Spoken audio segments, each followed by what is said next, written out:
Capítulo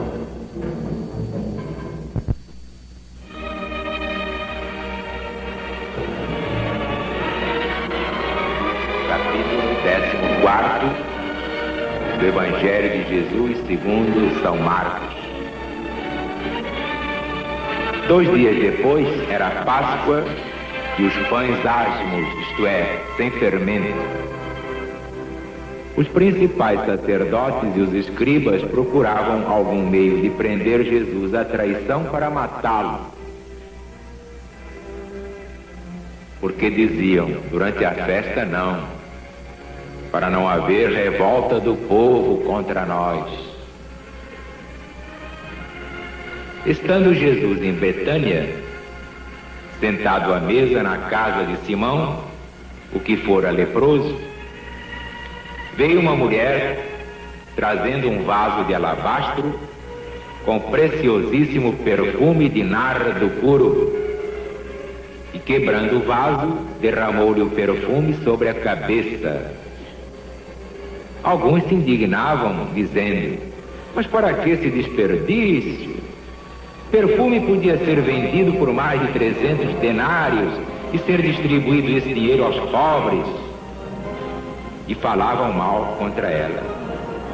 Mas Jesus disse: deixai-a, por que molestais esta mulher? Ela me fez uma boa obra. Os pobres sempre estarão convosco. Quando quiserdes, podeis fazer-lhes bem. Mas quanto a mim, por pouco tempo estarei convosco. Em verdade, ela fez o que pôde. Ungiu meu corpo antecipadamente para a sepultura. Em verdade eu vos digo que onde quer que seja pregado em todo o mundo o meu evangelho, será também contado em memória sua o que ela me fez. Judas Iscariotes, um dos 12 apóstolos, foi ter com os principais sacerdotes para lhes entregar Jesus. Eles, ouvindo Judas, se alegraram e prometeram dar-lhe dinheiro, 30 moedas de prata. Então Judas buscava a ocasião oportuna para entregar Jesus. No primeiro dia dos pães asmos, quando sacrificavam a Páscoa, disseram a Jesus os seus discípulos: onde queres tu que vamos preparar a Páscoa para comeres? Enviando ele 2 dos seus discípulos, disse: ide à cidade, e sairá ao vosso encontro um homem trazendo um cântaro d'água. Segui-o e dizei ao dono da casa, onde ele entrar, que o Mestre Jesus pergunta: onde é o meu aposento, no qual hei de comer a Páscoa com os meus discípulos? Ele vos mostrará um espaçoso cenáculo, mobilado e pronto. Fazei ali os preparativos da Páscoa. Então, partindo os discípulos, foram à cidade, acharam tudo como ele lhes tinha dito e prepararam a Páscoa. À tarde, Jesus foi para lá com os 12 apóstolos. Quando estavam à mesa e comiam, Jesus falou: em verdade eu vos digo que um de vós que come comigo vai me trair. Então começaram todos a se entristecer e a perguntar um após outro: porventura sou eu? Jesus respondeu: é aquele que põe comigo a mão no prato. Pois o Filho de Deus, ele se vai, segundo está escrito a seu respeito, mas ai daquele por quem o Cristo é traído. Melhor seria para esse homem se não tivesse nascido. Estando eles a comer, tomou Jesus o pão e, tendo dado graças, o partiu e lhes deu, dizendo: tomai, este é meu corpo. Tomando o cálice, rendeu graças a Deus e, todos beberam dele. Então lhes disse: este é meu sangue derramado por muitos. Em verdade, eu vos digo que nunca mais beberei do fruto da videira, até aquele dia em que o hei de beber novo no... E tendo cantado um hino, saíram para o Monte das Oliveiras. Disse-lhes Jesus: a todos vós serei hoje pedra de tropeço, porque está escrito: ferirei o pastor e as ovelhas ficarão dispersadas. Mas depois que eu ressuscitar, irei adiante de vós para Galiléia. Mas Pedro falou: Senhor, ainda que sejas para todos uma pedra de tropeço, nunca o serás para mim. Então Jesus declarou: Pedro, Pedro, em verdade eu te digo, tu, hoje, esta noite, antes de cantar o galo 2 vezes, 3 vezes me negarás. Mas Pedro repetia com veemência: Senhor, ainda que seja necessário morrer contigo, de modo algum te negarei. E assim diziam todos os demais. Chegaram a um lugar chamado Getsemane, e disse Jesus aos seus apóstolos: sentai-vos aqui enquanto eu oro, enquanto eu falo com Deus. Levando consigo Pedro, Tiago e João, começou a ter pavor e a se angustiar. Então lhes disse: minha alma está triste até a morte. Ficai aqui e vigiai. Adiantando-se um pouco, prostrou-se em terra e começou a orar, que se fosse possível passasse dele aquela hora. E orando dizia: Abba, quer dizer Pai, tudo te é possível, afasta de mim este cálice. Todavia não seja o que eu quero, mas o que tu queres, Senhor. Voltando, os encontrou dormindo e disse a Pedro: dorme, Simão, não pudeste vigiar 1 hora sequer? Eu vos digo, vigiai, orai, para não entrardes em tentação. O espírito, na verdade, está pronto, mas a carne é fraca. Voltando, encontrou-os dormindo novamente. Estavam com os olhos pesados, nem sabiam o que respondiam a Jesus. Voltou Jesus pela 3ª vez e lhes falou: agora podeis dormir, descansai. É chegada a hora. Cristo está sendo traído nas mãos de pecadores. Levantai-vos, vamos-nos daqui, já se aproxima aquele que é o meu traidor. No mesmo instante, enquanto ainda falava, chegou Judas Iscariotes, com ele uma multidão armada de espadas e varapaus, multidão enviada pelos principais sacerdotes. O traidor lhes tinha dado um sinal dizendo: aquele a quem eu beijar, esse é que é Jesus. Prendei-o e levai-o com toda a segurança. Havendo chegado, aproximou-se logo de Jesus e disse: Mestre! E o beijou. Então eles lhe puseram as mãos e o prenderam.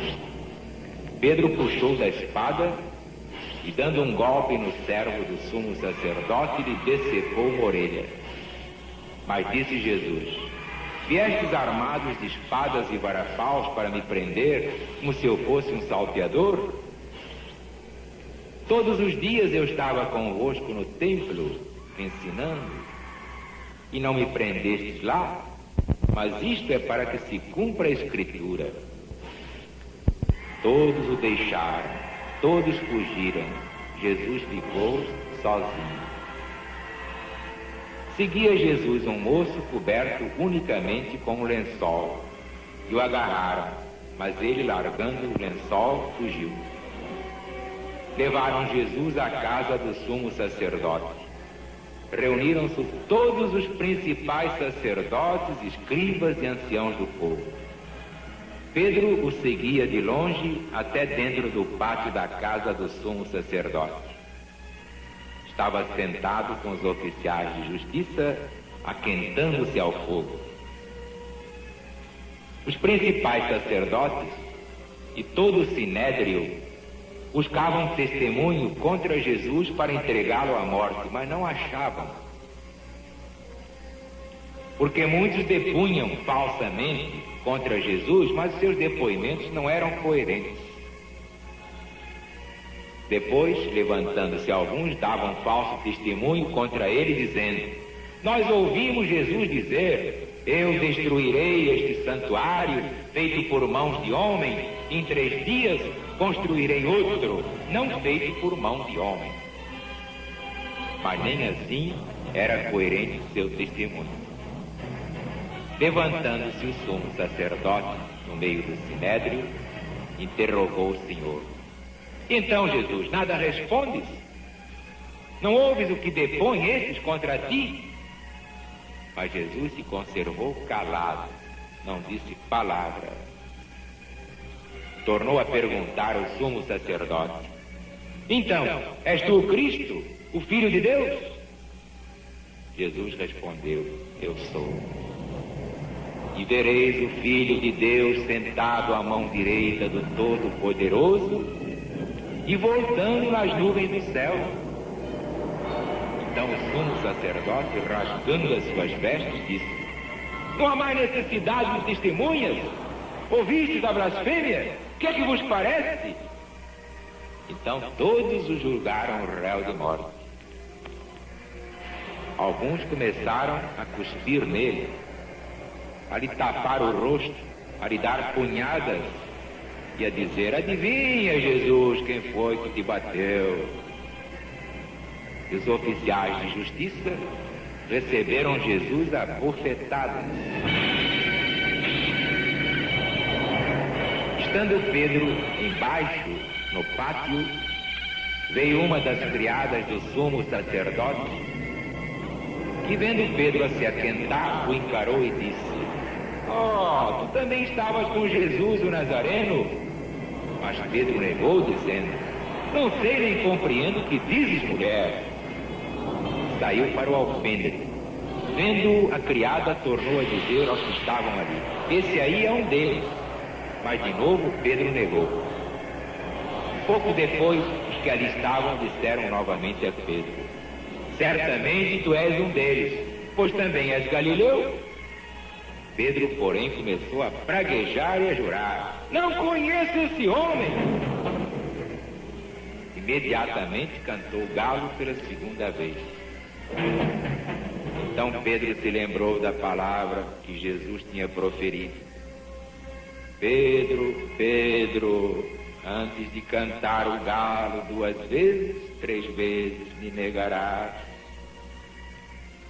Então Pedro, caindo em si, começou a chorar amargamente.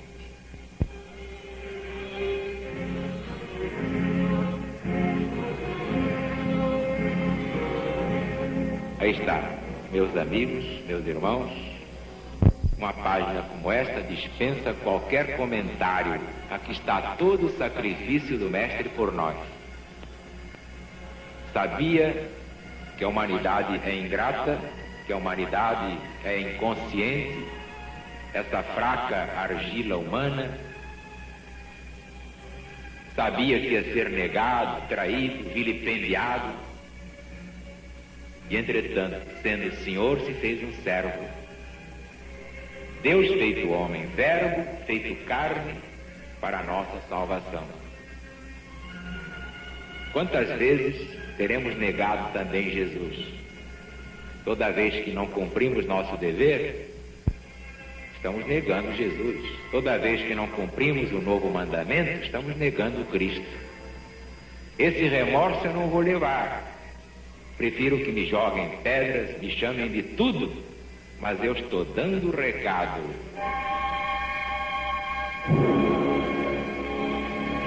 O ponto segundo é que quando eu digo aqui, eu realmente sou um apóstolo de Jesus. Mas aquela pretensão dos garotos que é apóstolo. Meu Deus do céu, apóstolo não quer dizer santo. Judas era apóstolo, entretanto foi o diabo, traiu o próprio Jesus. O apóstolo pode ser bom ou pode ser mau. Está aí a prova dentro do Evangelho. Quer dizer que a falsa humildade é pior que a hipocrisia.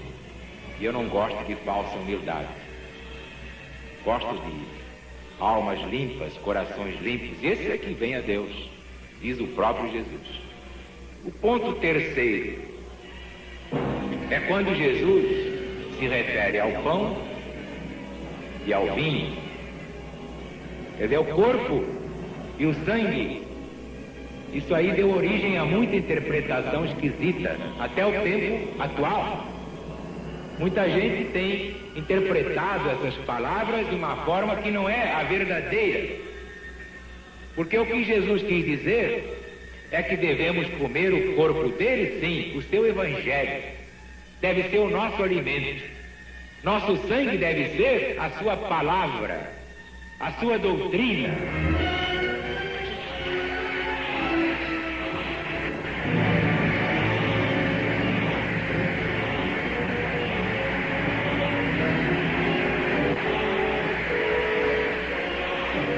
Então, viva ele, bebê! Viva o Brasil!